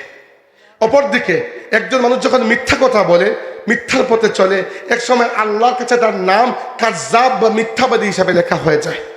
রাসূল সাল্লাল্লাহু আলাইহি ওয়াসাল্লাম বলেছেন মুনাফিকের আলামত হচ্ছে চারটা। কয়টা? চারটা আলামত। এটা হচ্ছে ইজা হাদ্দাসা কাযিবা, যখনই কথা বলে মিথ্যা কথা বলে। দুই নম্বরটা হচ্ছে ওয়া ইজা ওয়াদা আখলাফা, যখন কোনো ওয়াদা করে ওয়াদা ভঙ্গ করে। ওয়া ইজা খাসামা ফাজারা, যখন তর্ক লাগলেই বিশ্রী ভাষায় গালাগাল করে। তর্ক হতে পারে সাধারণ, কিন্তু গালাগাল করে ফেলে। আর পরেরটা হচ্ছে ওয়া ইজা তুমিনা খানা, যখন কোনো আমানত রাখা হয়, টাকা পয়সা হোক আর কথার আমানত হোক, বিশ্বাসের আমানত হোক, সেই ওই আমানতকে ভঙ্গ করে। এই যে আলামতগুলো, এগুলো হচ্ছে স্পষ্ট মুনাফিকের আলামত। যতক্ষণ একটাও আলামত ওই ব্যক্তির মধ্যে থাকবে, ওই ব্যক্তির মধ্যে 1/4 মুনাফিকি রয়ে গেছে। এই বললাম কোরআন হাদিসের কথা। এবার আসুন আরেকটা বিষয়, মিথ্যা কথা বলা। মিথ্যার বিভিন্ন ধরন আছে, মিথ্যার বিভিন্ন হুকুমও রয়েছে। ইন জেনারেল মিথ্যার ব্যাপারে হুকুম হচ্ছে ইসলামে সর্বাবস্থায় মিথ্যা কথা হারাম, এটা কোনো সন্দেহ নাই। আল্লাহ রাব্বুল আলামিন আমাদেরকে মিথ্যাবাদী হতে নিষেধ করেছেন। এবার কোনো জায়গায় মিথ্যা কথাকে অথবা তাউরিয়া, ডাবল মিনিং কথাবার্তা বলাকে জায়েজ করা হয়েছে। ডাবল মিনিং কথাবার্তা আর মিথ্যার মধ্যে পার্থক্য আছে। ডাবল মিনিং কথাবার্তা কোন জায়গায় জায়েজ? যুদ্ধের ময়দানে। যুদ্ধের ময়দানে আপনাকে কেউ একজন জিজ্ঞেস করলো আপনি কোন জায়গা থেকে এসেছেন, আপনি এসেছেন সিলেট, কিন্তু আপনি বলতে চাচ্ছেন না, আপনি বললেন আমি পূর্ব দিক থেকে এসেছি। কথাটা এখন মিথ্যাও নয়, আর তাকে জানান দিলেন না যে কোন জায়গা থেকে এক্স্যাক্টলি এসেছেন। এইভাবে মিথ্যা বলা হয় যে কোনো মানুষ যদি এমন অবস্থায় পড়ে যায় যেখানে তার নিজের জীবনটা বিপন্ন হয়ে গেছে এবং কি জীবন বাঁচানোর জন্য তাকে একটা মিথ্যা কথা বলতেই হবে, তাহলে ওই অবস্থা তার জন্য বলাটা জায়েজ রয়েছে। এবং কি জীবন বাঁচানোর জন্য সে যদি আল্লাহ তাবারাকা ওয়া তাআলার ব্যাপারে কোনো কথা বলে দেয় যেগুলো কুফরি কথা, কুরআন শরীফে আল্লাহ রাব্বুল আলামিন আয়াত নাযিল করে বলেছেন যে তার অন্তর যদি ওয়াকালবুহু মুতমাইন্নুন বিল ঈমান, অন্তর যদি ঈমানের উপর টিকে থাকে তাহলে জীবন বাঁচানোর জন্য সে কোনো কুফরি কথা বলাও তার জন্য জায়েজ আছে। যেভাবে জীবন বাঁচানোর জন্য হারাম খাবার খাওয়া জায়েজ আছে, সেভাবে জীবন যদি বিপন্ন হয়ে যায় তাহলে জায়েজ আছে। 2 নম্বর, কোনো কথা যদি আপনি লুকিয়ে ফেলেন আর ওই লুকিয়ে ফেলার কারণে মানুষের সম্পর্ক টিকে যায়, স্বামী স্ত্রীর মধ্যে ঝগড়া লেগেছে, একটা বিষয় আপনি জানেন যেটা বললে এদের মধ্যে সম্পর্ক আরো খারাপ হতে পারে, তালাক হয়ে যেতে পারে। তালাক হচ্ছে আল্লাহর কাছে সবচেয়ে অপছন্দনীয় কাজ। এখন তাদের সংসারকে বাঁচানোর জন্য আপনি কথাটা লুকিয়ে ফেললেন, বললেন না, এটাও জায়েজ আছে।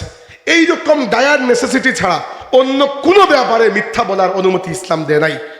মিথ্যার মধ্যে আমি বললাম বিভিন্ন রকমের প্রকার আছে। একটা হচ্ছে নিজে মিথ্যা কথা বলা, একটা হচ্ছে মানুষের ব্যাপারে মিথ্যা কথা বলা।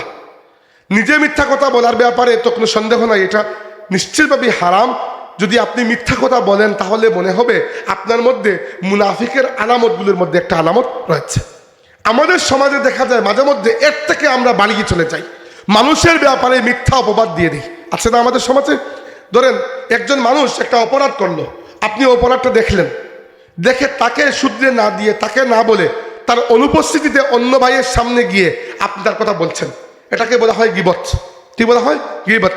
এবং কোরআন শরীফে আল্লাহ বলেছেন, ওয়ালা ইয়াগতাব বা'দুকুম বা'দা, একে অন্যের দোষ খুঁজে একে অন্যের কাছে লাগিয়ে বেরিয়েও না, একে অন্যের চুগলখুরি করো না। গীবত হারাম, গীবত কবিরা গুনাহ। আল্লাহ বলেছেন, আইয়ুহিব্বু আহাদুকুম আন ইয়াকুলা লাহমা আখিহি মাইতান ফাকারিহতুমু, তোমরা কি পছন্দ করো তোমাদের মৃত ভাইয়ের গোশত ভক্ষণ করতে? তোমরা তো অপছন্দ করবে। তার মানে যে ব্যক্তি গীবত করে সে যেন তার মৃত ভাইয়ের গোশত ভক্ষণ করে ফেললো, নাউজুবিল্লাহ। কিন্তু গীবত হচ্ছে কোনটা? গীবত হচ্ছে সত্য কথা গিয়ে অন্যের কাছে লাগানো। না, আপনাকে আমি আসলেই দেখেছি আপনি একটা দুষ্ট কাজ করেছেন, আমি গিয়ে অন্যের কাছে বলে দিয়েছি, ওইটা হচ্ছে গীবত। কিন্তু মিথ্যাচার, অপবাদ, বুহতান, এটা হচ্ছে যে মানুষটা একটা কাজ করে নাই, আপনি খামোখা বানিয়ে বানিয়ে ওই মানুষটাকে বদনাম করার জন্য অন্যের কাছে গিয়ে বলে দিচ্ছেন। আছে না আমাদের সমাজে এই মিথ্যাচার? এটাকে বলা হয় বুহতান। এটা এত ভয়ঙ্কর অপরাধ। বিশেষ করে আমি জানি বেশিরভাগ মানুষের মধ্যে এই বিষয়টা থাকে, অন্যের কাছে ভালো হওয়ার জন্য, অন্যের কাছে সাধু সাজার জন্য, অন্যের কাছে একটু বেশি দাম পাওয়ার জন্য একজন মুসলমান আরেকজন মুসলমানের নামে বানিয়ে বানিয়ে গিয়ে কথা অন্যের কাছে লাগিয়ে দেয়, মিথ্যা কথা। আল্লাহর রাসূল বলেছেন, মান ক্বালা ফি মুসলিমিন মা লাইসা ফিহি আসকানাহুল্লাহু রাদগাতাল খাবালি হাত্তা ইয়াখরুজা মিম্মা ক্বালা। যখন কোনো ব্যক্তি কোনো মুসলমানের ব্যাপারে কোনো মিথ্যা অপবাদ দিল, এমন মিথ্যা কথা বলল যে কাজটা ওই মুসলমান করে নাই, আল্লাহ পাক কিয়ামতের ময়দানে ওই ব্যক্তিকে রাদগাতুল খাবাল, যেখানে জাহান্নামীদের রক্ত এবং পুজ গিয়ে এক জায়গায় জমা হবে, আল্লাহ ওইখানে চুবিয়ে রাখবেন। এই হচ্ছে আমাদের সমাজের একটা বাস্তবতা, যে আমাদের সমাজে মানুষ মানুষের নামে একেবারে ধারণার ভিত্তিতে, একেবারে আন্দাজ ধারণার ভিত্তিতে কথা বলে।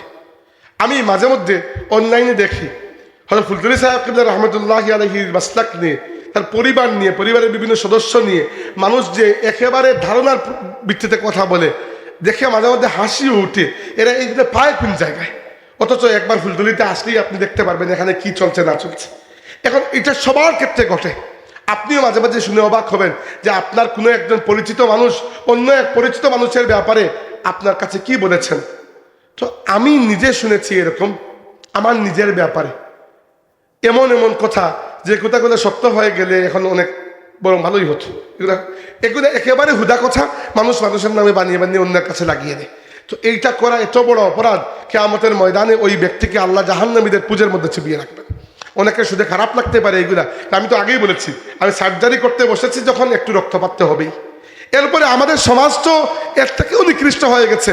মানুষের নামে বানিয়ে আমি আপনার কাছে আর আপনি আমার কাছে মিথ্যা কথা বললেন অমুক ভাইয়ের নামে, তাও তো বুঝলাম সামাজিকভাবে একজন মানুষ বদনাম হয়ে গেল। আমরা তো এরকম এগিয়ে গেছি, মানুষকে কষ্ট দেওয়ার জন্য, মানুষকে প্রতিহিংসা করে এবং প্রতিশোধ পরায়ণ হতে গিয়ে মানুষ মানুষের নামে মিথ্যা মামলা করে দেয় না? আছে না মানুষ? রাজনৈতিকভাবে মিথ্যা মামলার উদাহরণ বাংলাদেশে চাইতে বেশি কোন জায়গায় পাবে? প্রত্যেক সরকারের আমলে একে অন্যের নামে মিথ্যা মামলা করা হয়। রাসূলুল্লাহ সাল্লাল্লাহু আলাইহি ওয়াসাল্লাম বলেছেন, মান খাসামা ফি বাতিলিন ওয়া হুয়া ইয়ালামুহু লা ইয়াজাল সাখাতুল্লাহি হাত্তা ইয়ানজিআ আনহু। যে ব্যক্তি জেনে শুনে কিন্তু মানুষের ব্যাপারে মিথ্যা মামলা দিল, মিথ্যা বিচার দিল, আল্লাহ রাব্বুল আলামিনের রাগ, আল্লাহর গজব ওই ব্যক্তিকে ততক্ষণ পর্যন্ত চতুর্দিক থেকে ঘিরে রাখবে যতক্ষণ না সে ওই মিথ্যা মামলা প্রত্যাহার করেছে। এবার যে ব্যক্তি মিথ্যা মামলা দিল, মামলাটি প্রত্যাহার না করে মারা গেল, তার জন্য আর জান্নাতের যাওয়ার কোনো সুবিধা আছে? কারণ সে তো আল্লাহকে রাগান্বিত রেখে দুনিয়া থেকে বিদায় নিয়েছে। এই সবগুলো হচ্ছে মিথ্যার উদাহরণ। সবচেয়ে কমজোর, সবচেয়ে ছোট মিথ্যা হচ্ছে নিজে মিথ্যা বলা। আপনি আমাকে জিজ্ঞেস করলেন, ভাই কোন জায়গা থেকে এসেছেন? আমি এসেছি সিলেট থেকে। আমি খামাখা বললাম না, ঢাকা থেকে এসেছি। এটা হচ্ছে ব্যক্তিগত জীবনে মিথ্যা বলা। এটা হারাম, কবিরা গুনাহ, এটা কিন্তু সন্দেহ নাই। এটা হচ্ছে উম্মুল খাবাইস, প্রত্যেক নিকৃষ্ট কাজের মা হচ্ছে এই মিথ্যা। এর থেকে বড় মিথ্যাচার হচ্ছে অন্যের নামে মিথ্যা বলা, একজন আরেকজনের নামে বুহতান অপবাদ দেওয়া, মিথ্যা অপবাদ দেওয়া। এর থেকে বড় অপরাধ হচ্ছে আরেকজনের নামে মিথ্যা মামলা দিয়ে তার জীবনটাকে অরক্ষিত করে ফেলা। এই সবই আমাদের সমাজে চলে। এবার বলেন, আমরা মুসলিম সমাজ হিসাবে যে গর্ব করি, মুসলিম সমাজের কি বাকি রইল আমাদের সমাজে? দিন মজুরকে আল্লাহ মিথ্যা বললে ধরবেন না, এটা আপনি কোন জায়গায় পেয়েছেন? দয়া করে সত্য কথা বলে দেখুন, সত্যের মধ্যে যে শক্তি রয়েছে সেই শক্তি একজন সত্যবাদী ছাড়া অন্য কেউ উপলব্ধি করতে পারে না। কেন? আমি আপনাকে প্র্যাকটিক্যাল উদাহরণ বলি। মিথ্যা কথা বললে সেই মিথ্যাকে ঠিকমতো ফিট করার জন্য আপনাকে একটা নয়, একটার পরে আরো 19টা কথা বলে 20টা পর্যন্ত শেষ করতে হবে। আর মানুষের ব্রেইনের মধ্যে এত দ্রুত মিথ্যা কথা বানানোর শক্তিটা আল্লাহ রাব্বুল আলামিন দেন নাই। এজন্য যে মিথ্যা কথা বলে টুডে ওর টুমোরে সে ধরা খেয়ে যায়। কারণ কি, একটা মিথ্যা কথাকে জায়গা লাগানোর জন্য আপনাকে কত কাহিনী করতে হয়।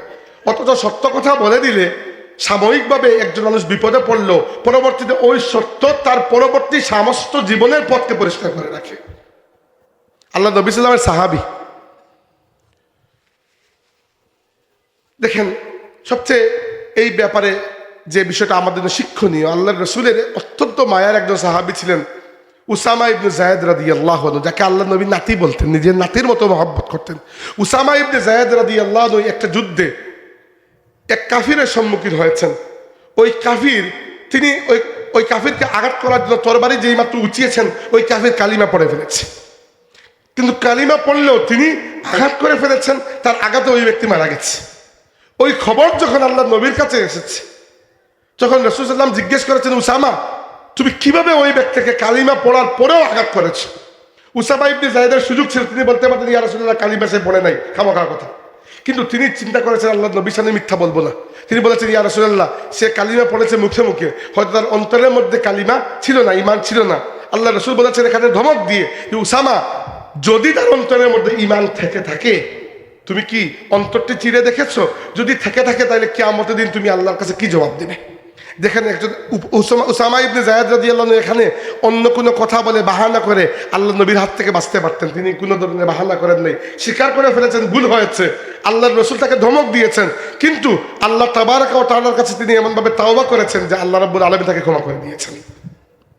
একই বিষয় আমরা জানি সাহাবী কাব ইবনে মালিক রাদিয়াল্লাহু আনহু, তিনি তাবুকের যুদ্ধে শরীক হন নাই, কোনো কারণ নাই, শুধুমাত্র গাফলতির কারণে শরীক হন নাই।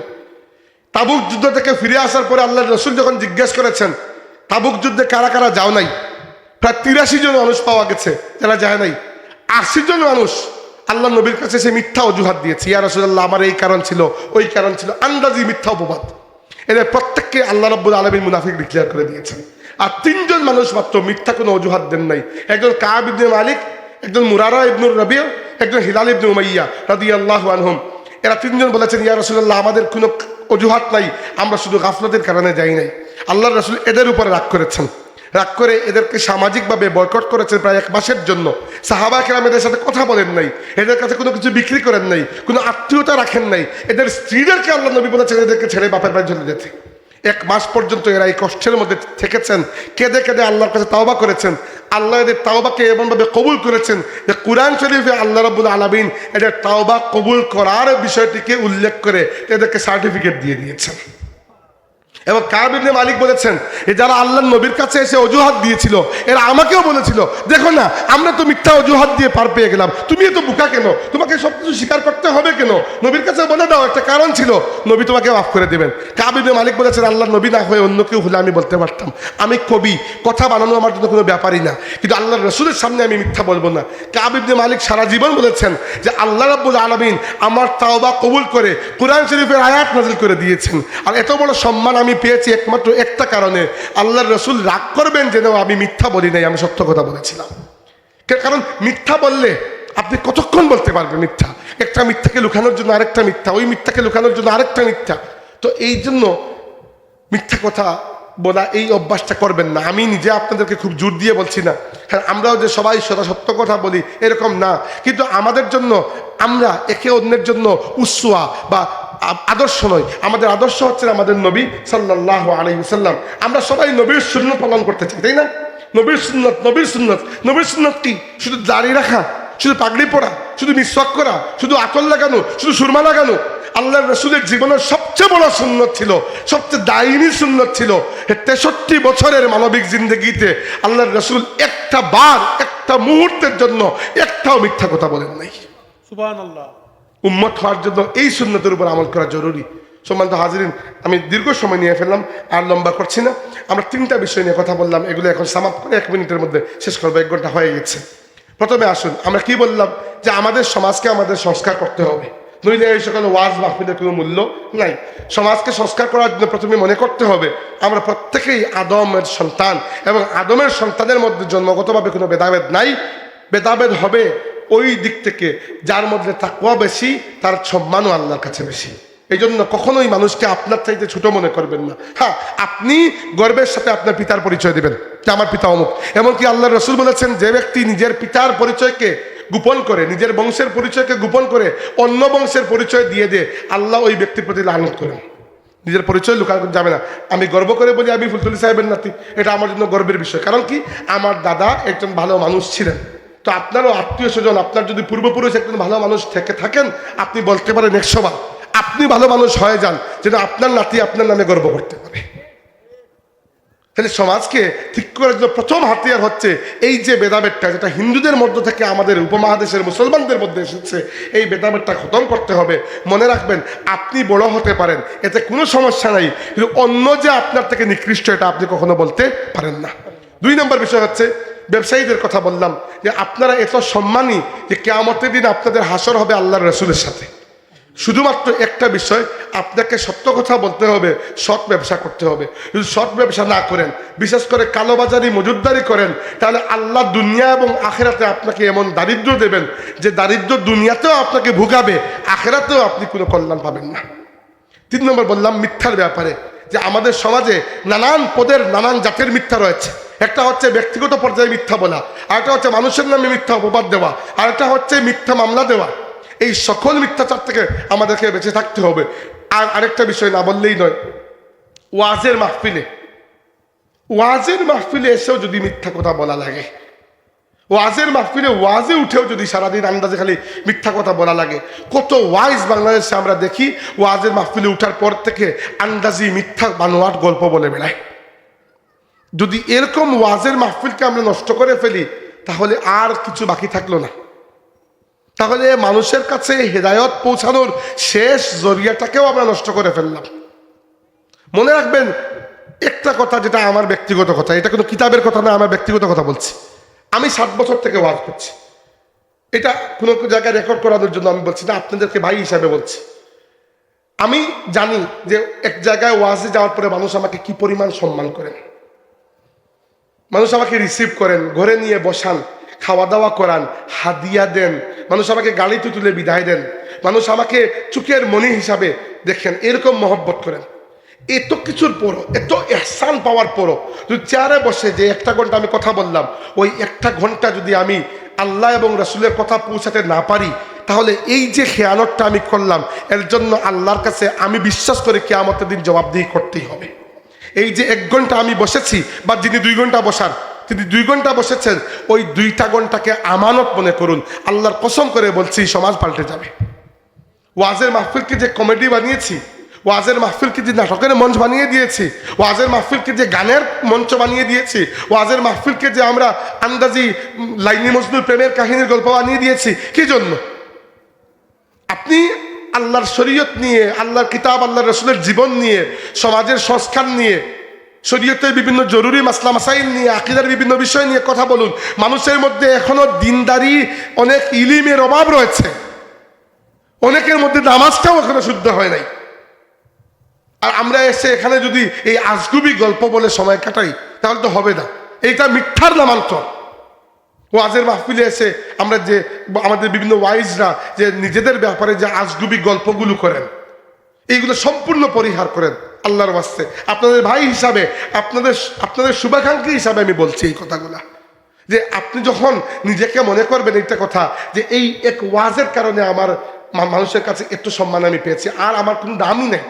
আমি এখানে বন্দরবাজারে ভিক্ষা থালি নিয়ে বসলে কেউ 10 টাকাও দিত না, কিন্তু আল্লাহ পাক ফুলতলি সাহেবের নাতি হিসাবে কিছুটা ইজ্জত দিয়েছেন, আর আপনারাও মহব্বত করেন। এবার এই মহব্বতকে যদি আমি ঠিকমতো কাজে লাগাতে না পারি, দুনিয়াতে কোনোভাবে পার পেয়ে যাব, কিন্তু আল্লাহর কাছে গিয়ে কবরের অন্ধকারে আমাকে আটকাতে হবেই হবে, এতে কোনো সন্দেহ নেই।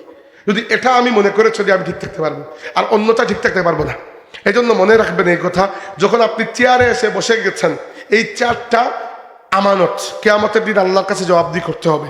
এমনকি যারা সামনে বসেছেন, আপনারাও যে প্রত্যেক বক্তার প্রত্যেকটা কথায় বক্তা বললো ঠিক কিনা আপনি বললেন ঠিক, মনে রাখবেন একটা কথা, আল্লাহ নবী সাল্লাল্লাহু আলাইহি ওয়াসাল্লাম বলেছেন, আল মুস্তাশিরু মুতামিন, আল মুস্তাশিরু মুতামিন, যার কাছে পরামর্শ চাওয়া হয় ঠিক কিনা চাওয়া হয়, সেও আমানতদার। সে ঠিক পরামর্শ দিল কিনা, এই আমানত রক্ষা করলো কিনা, কিয়ামতের দিন এর জন্য আল্লাহ তাকে প্রশ্ন করবেন। বক্তা এমন কথা বললেন যে কথার ব্যাপারে আপনার কোনো ধারণাই নেই, বললেন ঠিক কিনা, আপনি বললেন ঠিক। উদাহরণস্বরূপ আমি গতকালকে মাহফিলে গিয়েছি, প্রথমে বড়লেখায়, পরে কুলে উড়ার আরো কোন কোন জায়গায় আমি ইয়াদ নাই আমার। আমি আপনাকে এসে বললাম আমি গতকালকে গিয়েছিলাম চট্টগ্রাম, ঠিক কিনা, আপনি বলেন ঠিক। এখানে আপনি জানেন না কোন জায়গায় গিয়েছিলাম। 2 নম্বর এখানে আপনার ঠিক কিনা হলোটা কি? এটা ঠিক কিনা বলার দরকার আছে কিছু? আপনি কি জানেন আমি কোন জায়গায় গিয়েছিলাম? আমি বলতেছি এক মিথ্যা কথা, আপনি ওই মিথ্যার সাথে তাল দিয়ে আরেক মিথ্যাবাদী হয়ে গেছেন। কত লেভেলের মিথ্যা আমাদের সমাজে, কত লেভেলের মিথ্যা। এক একজনের সে ওয়াজের মাহফিলে কি কি রকমের আজগুবি গল্প করে বেড়ান। এই মিথ্যাকে যদি পরিহার না করি তাহলে সমাজের মিথ্যা কিভাবে ঠিক হবে আমাদের? তো এই কথাগুলা বললে যদি কেউ রাগ করেন, আলহামদুলিল্লাহ, আমি চাই রাগ করবেন। রাগ না করলে আর বলার অর্থ কি? রাগ করবেন এবং আমরা শুধরাবো। আপনি আমার ইসলাহ করবেন, আমি আপনার ইসলাহ করব। আল্লাহর কসম করে বলছি, আমি নিজেকে মাসুম মনে করে কথা বলছি না। হাজারটা লক্ষটা গুনাহ দোষ আমার মধ্যেও আছে, যে আমি আপনার ইসলাহ করছি, আপনিও আমার ইসলাহ করুন। একে অন্যের ইসলাহ করে তো এ সমাজ ঠিক হবে, তাহলে কিভাবে ঠিক হবে আমাকে বলুন? তাই দয়া করে মিথ্যাকে সর্বতভাবে আমাদের পরিহার করতে হবে। বিশেষ করে মানুষের উপর মিথ্যা অপবাদ চাপানো, মানুষের উপর মিথ্যা মামলা দেওয়া, মানুষের ব্যাপারে মিথ্যা কথা সমাজে অসম্মান করার জন্য মিথ্যা ছড়ানো, ওয়াজের মাহফিলে এসে মিথ্যা কথাবার্তা বলা, আল্লাহর রসুলের নামে বানোয়াট বানিয়ে বানিয়ে হাদিস বলে দেয়। রাসূল সাল্লাল্লাহু আলাইহি ওয়াসাল্লাম বলেছেন, মান ক্বালা ফি রাসূল সাল্লাল্লাহু বলেছেন, মান কাযিবা আলাইয়া মুতাআম্মিদান ফালিয়াতাবাওয়া মাকালাহু মিনান নার।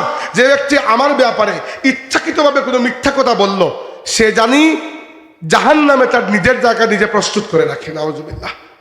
অথচ নবী বলেছেন বলে কত কাহিনী বলা হয়। রাসূলুল্লাহ সাল্লাল্লাহু আলাইহি ওয়াসাল্লামের সাথে জড়িত কত কাহিনী আমি জীবনে ওয়াজে শুনেছি, যেগুলো দুনিয়ার কোনো জায়গায় পাওয়া যায় না।